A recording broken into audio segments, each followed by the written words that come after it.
sans passe sanitaire, ce n'est pas forcément un problème pour lui. Chris a appris à faire contre mauvaise fortune bon cœur. Et l'adoption du passe vaccinal n'y changera rien. C'est dans des cadres comme celui-ci où il prend désormais ses petits déjeuners. Quelquefois, les contraintes, en fait, ça nous permet de découvrir d'autres espaces de liberté, tout simplement. Exemple ?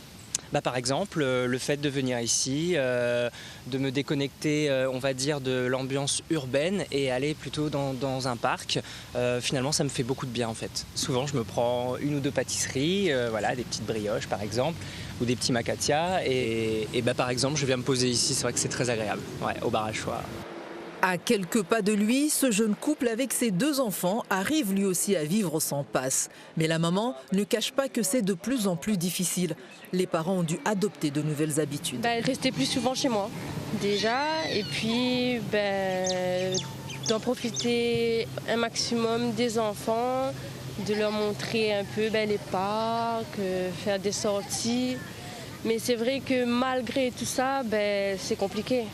C'est très compliqué parce que tu sais pas, à un endroit où tu vas, on peut te demander le pass sanitaire et si tu l'as pas, tu peux pas rentrer. Pour se simplifier la vie, la famille commandera un repas à emporter ce midi et déjeunera sur l'herbe. Une tendance qui prend de l'ampleur.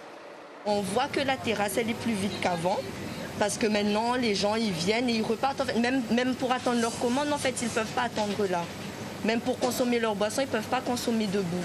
Ils sont obligés de partir et de revenir pour rechercher leur commande et repartir. Mais c'est vrai que oui, on a moins de clients qui restent sur place maintenant.